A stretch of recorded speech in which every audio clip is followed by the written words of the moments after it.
তসলিম মিয়া বাড়ি কোথায়? গঙ্গারামপুর। এখানে নাম দিয়েছে জিজ্ঞেস মাকভানা। তার বাড়ি কোথায়? তার বাড়ি হচ্ছে গুজরাট আহমেদাবাদ। বুঝেছেন? একই এপিক কার্ডে কোথাও হরিয়ানা, কোথাও গুজরাট। গঙ্গারামপুর তো ঢেলে করেছে।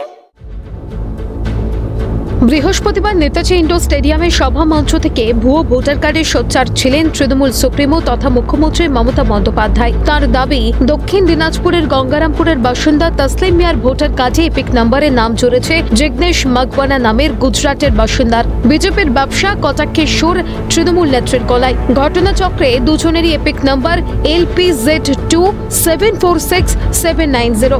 এবার দক্ষিণ দিনাজপুরে সেই তসলিমা মিয়ার খোঁজ মালদায় পেল সিএন। তিনি একজন সরকারি কর্মী। মালদার রেজিস্ট্রি অফিসে তার পোস্টিং। বাড়ি দক্ষিণ দিনাজপুর জেলার গঙ্গারামপুর ব্লকের 4 নম্বর নন্দনপুর গ্রাম পঞ্চায়েতে। শুক্রবার তার দাবি, এহেন ত্রুটিতে তিনি চিন্তিত এবং আতঙ্কিত। একজন তসলিম মিয়া, যার বাড়ি দক্ষিণ দিনাজপুর জেলার গঙ্গারামপুর এলাকায়, একদম ভারতবর্ষের পূর্ব প্রান্ত অর্থাৎ এই বাংলায়। আরেকজন জিগ্নেশ মাকনাভার, তার বাড়ি এখান থেকে প্রায় 2100 কিলোমিটার দূরত্বে দেশের পশ্চিম প্রান্ত গুজরাটের আহমেদাবাদে। কিন্তু দুজনের মধ্যে মিল একটা তার এপিক কার্ড নাম্বার। বিষয়টা হচ্ছে কি, এখন তো অনলাইন সিস্টেম, তো সেটা একজন গল্প করেছিল আমাকে যে এরকম একটা সমস্যা ঘটে গেছে, একই এপিক নাম্বার দুজনের।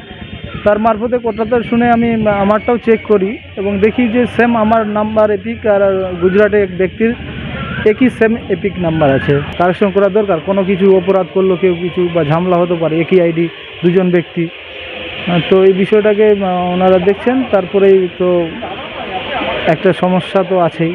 ইচ্ছা করেছে এটা ঠিক না, এটা হচ্ছে অনলাইন সিস্টেম টেকনিক্যাল কোনো সমস্যা হয়েছে মনে হয়, এই কারণেই হয়েছে। এটা টেকনিক্যাল ইস্যু আছে, এটা চাই আমি তাড়াতাড়ি সংশোধন হয়ে যাক এবং ঠিক হয়ে যাক, এটাই আশাবাদী আমি।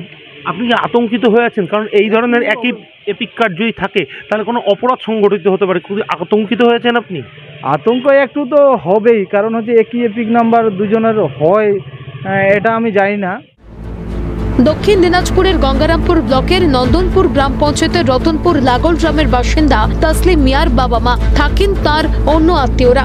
এরা প্রত্যেকেই উদ্বিগ্ন, কারণ খোদ মুখ্যমন্ত্রী নাম উল্লেখ করে যে কথা বলেছেন তা নিয়ে তারা যথেষ্ট চিন্তায়। আপাত শান্ত গ্রামের পরিবেশ বৃহস্পতিবার থেকেই পরিবর্তন হচ্ছে।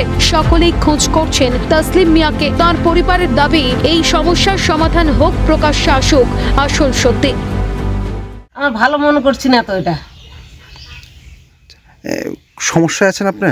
এটা সমস্যা লাগছে, আমাদের চিন্তা লাগছে, দুশ্চিন্তার মধ্যে আছেন? দুশ্চিন্তা লাগছে আমাদেরকে। এটা সম্ভব হবে না, যেহেতু জন্ম আর এখানে নাগনে।